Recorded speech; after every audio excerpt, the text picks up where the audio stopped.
Honey, I'm home! Thee wouldst not believeth what these hags toldeth me I wouldst becometh. Good now. These gents toldeth me I would becometh king. Oh, lambkin, I believe you should kill the king tonight. What saith thee? We'd be executed for treason. We would not. We would censure the servants. I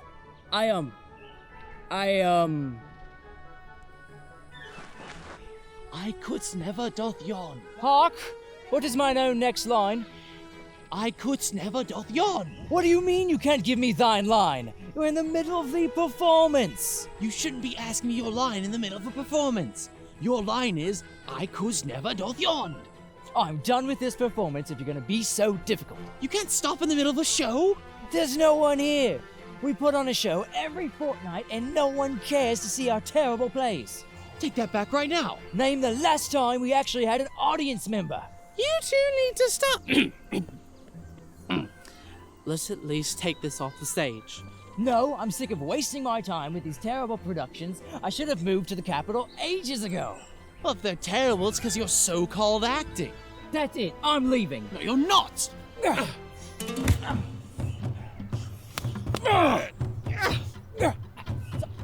Stop! When did our productions hinge on what other people think of us? When did they not? Now look here. Let me tell you a story about what our lives would be like without our theater guild. Theodore, you keep working the Lord's fields tending to crops you'll never have. Logan, what's the better part of your day? Stomping out wool with your own urine, or is it putting on the plays of your dreams? And as for me, you think I like shoveling cow manure all the livelong day? No, our theater guild is the best thing that's ever happened in our entire wretched lives.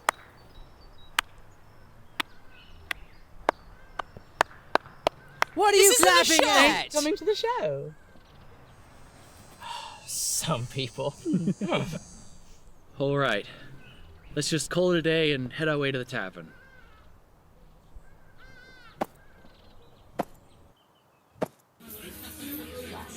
Alright, I'll be back in a bit to come take your orders. Thanks, miss. Here you go. Alright. We need to figure out why people are not coming to our plays. Well, that's easy. We're terrible at our own life's passion. Why does that matter? We're the only theater troupe within 2 days' travel. I mean, maybe people would rather go on their own adventures than watch us pretend. But if someone wanted to go on their own adventures, they'd have to take weeks into the Orklands or go months towards the Dwarven Elf conflicts. Maybe. Maybe we should take our night stories of adventuring to the stage instead of these random plays about drama and the king. I thought we agreed that our night stories were too gruesome for a younger audience. We can't be alienating what audience we already have. What audience?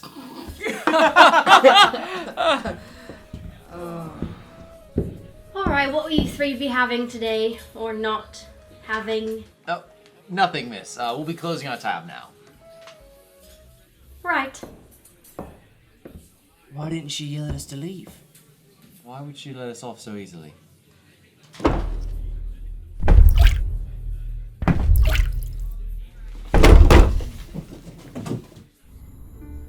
The evil barmaid calls forth her dragonborn bodyguard. He comes at the two of you with a giant glaive in his hands. My character would flank behind the Dragonborn and maybe capture the barmaid. Okay, mine will draw back his arrow, and he'll shoot and aim for the Dragonborn's eye to take it clean out. I'm going to need each of you to flip the copper coin. Yes, of course.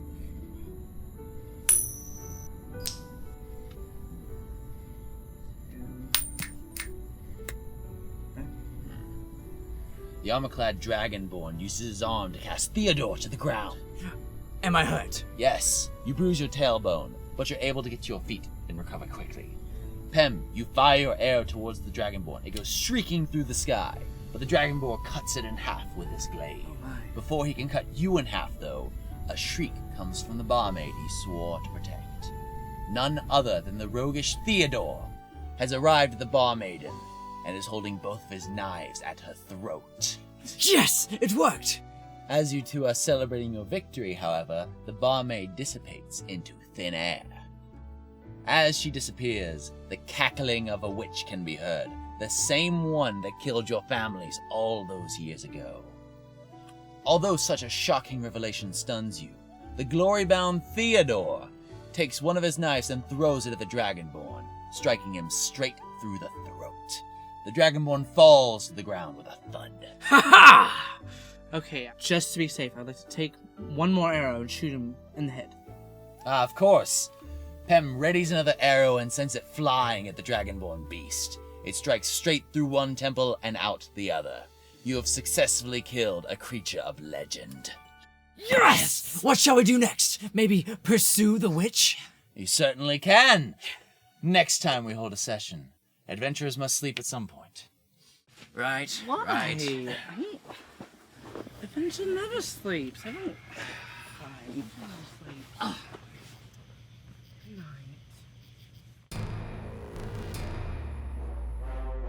Hear ye, hear ye! The Lord of this town has declared this theatre to be condemned, as it has been scaring off newcomers from trading in our good town. What was that? Tell us your urgent news in the morning. It's been morning for hours. Whoa! Did you say the Lord's taking the theater from us? Wait, he can't do that. I built it. Oh yes, he can. He's the lord of this land, and he can kick out 3 peasants if he likes. What? I won't stand for this! Apparently not. You two, get that horrid table off the lord's land before it's cast in the flames. Good day. Is that it? Everything we've worked for taken from us while we slept? Well, I still have you, Mr. Table. That's right. Don't lose heart. We still have the table. What? Are we to perform on the table? We can barely fit 2 men. Well, if I built 1, 2, 3 more tables, we could have a stage. No. We don't have anywhere to perform anymore. We're finished. And no one cares to hear my stories anyway. I care about your stories. You let me participate in them sometimes. Thanks, Pem, but I mean we'll never find the audience we need. So what if we just stick to your nightly stories? I mean, who cares if we're the only characters in those? You're right. Who cares about everyone else in this filthy town? They can live their uneventful, meaningless lives, while we have this guild with good people. We can go on as many adventures as we'd like, no matter where they might be. All right. We'll keep our stories to ourselves here at this table.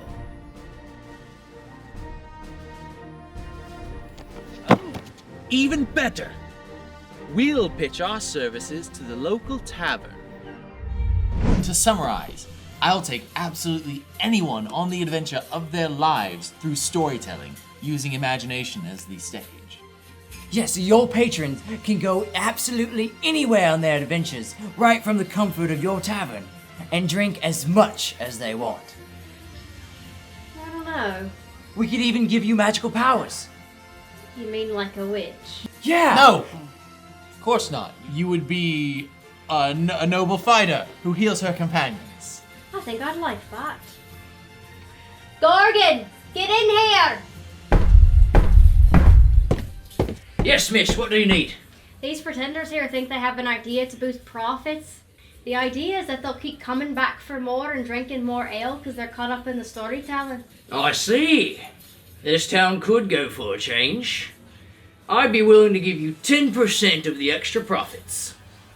If you 3 can come up with a good name for your business. Well, I mean, we're basically a theater on top of it. We could be called the Pretenders. No. We should be called Theater of the Mind. Guys, no. Simple. We should be called... Yeah, I like it. I do too, but what about Dungeons and Dragons? Not another word.